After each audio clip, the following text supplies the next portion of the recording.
E essa é a nossa dificuldade, essa é a nossa tentativa hoje, de encaminhar um pouco essa conversa de onde se celebra o ritual da educação para o céu. Onde se celebra o ritual da educação para o céu? O ritual da educação para o céu celebra-se em 3 altares, sem os quais vai faltar algo na formação da personalidade do teu filho, na formação da personalidade daquela pessoa. Os 3 altares, não, Antônio, os 3 altares nos quais se celebram o ritual da educação para o céu são, a saber, o altar do templo, ou seja, é necessário um certo tipo de educação religiosa, mas que sozinho não dá conta, para educar alguém para o céu. O altar da sala de jantar, tá? A mesa, ou seja, o convívio em família. O convívio em família. Não adianta uma criança ter a experiência do ritual litúrgico se ela não tem a experiência do que são as virtudes conquistadas no seio da família. Tá? E o terceiro altar, que é o altar do quarto do casal, chamado cama ou leito nupcial. Um casal que não vai bem na sua relação íntima não consegue transmitir aquelas qualidades necessárias para a criança seja educada para o céu. Bem, esse é um dos grandes sintomas do nosso tempo, né? Quantos casais se desfazem ou não vivem bem, né? Isso tem reflexo na educação, tá bom? Então, o ritual da educação para o céu celebra-se nesse tríplice altar. A gente tem que ter isso na nossa cabeça.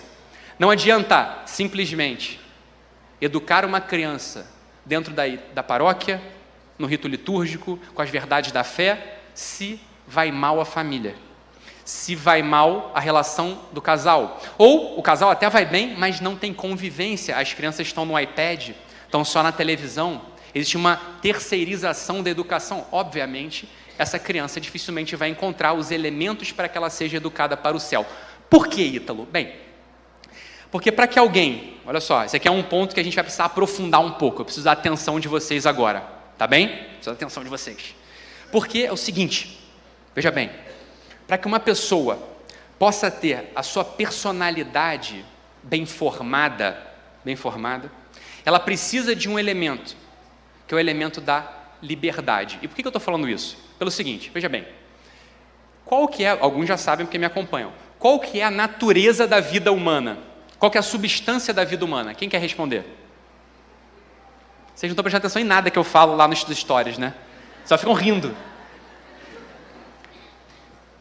A substância da vida humana, veja bem, isso não é a substância da pessoa humana. Eu estou falando de uma coisa mais profunda. Eu estou falando da vida humana. Todos nós nos deparamos com algo que é a nossa vida. E é isso que no limite vai ser salvo ou vai ser condenado. No limite é isso que vai para o céu ou para o inferno. Então quando a gente fala de educação para o céu, a gente tem que estar falando o seguinte, olha, a vida humana daquela criancinha, vai ter que ser de tal modo que no final, no dia da sua morte, no dia do juízo particular, ela possa estar justificada. Tá ou não? Me acompanha. Se começar a ficar complicado, levanta a mão, eu reexplico. Beleza? Mas aqui é importante a gente ter esse conceito na cabeça, para que a gente possa entender o que acontece nos 3 altares, ou como a gente faz os 3 altares repercutirem positivamente na criança e na pessoa como um todo. Veja bem, olha só, a vida, se eu olho para esse ambão aqui, isso não é um ambão, né? Para esse apoio de leitura, é um ambão? É porque você não tem um altar, né? Então, se eu olho para isso aqui, eu consigo ver qual que é a substância disso, né? Qual que é a natureza? É de feito de madeira, tem uma certa forma, né? Eu não me enrolo muito, eu sei do que isso é feito, né? A pergunta que eu estou fazendo aqui é mais profunda, do que é feita a vida humana, e não do que é feito a pessoa, o ser humano, o Ítalo, de carne e osso, do que é feito a vida humana, qual que é a substância da vida humana? Quem se arrisca? Vocês sabem. Hã? Mais ou menos. A substância da vida humana, a substância da vida humana é narrativa, é uma história que se conta. Tá? Eu sei que é um pouco abstrato, mas vocês vão ver que isso não tem nada de abstrato, isso é a coisa mais concreta que a gente pode tocar.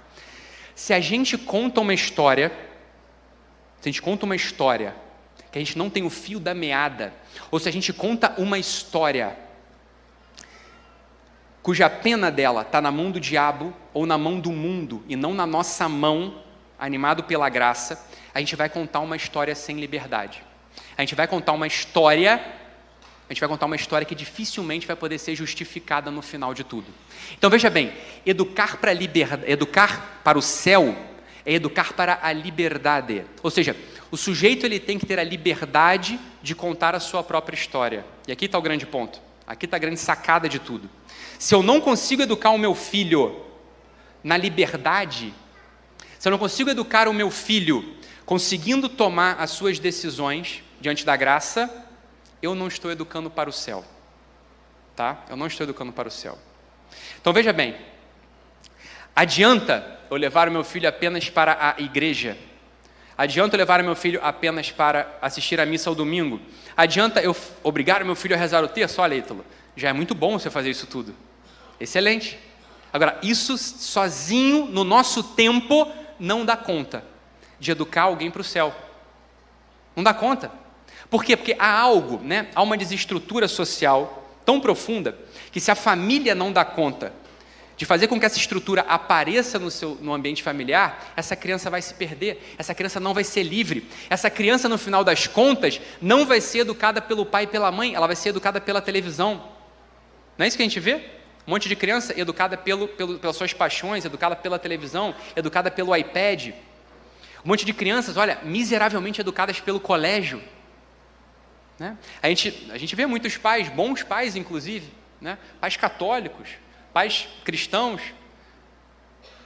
que têm as coisas na cabeça até de algum modo, né? Têm as ideias da fé, têm até boa intenção, mas transferem para o colégio.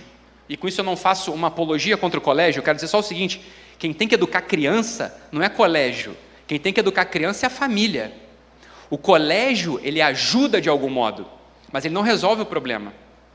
O colégio pode atrapalhar também, dependendo do que a gente esteja falando, mas a família, veja bem, o altar da mesa de jantar, ele tem que ser maximamente observado.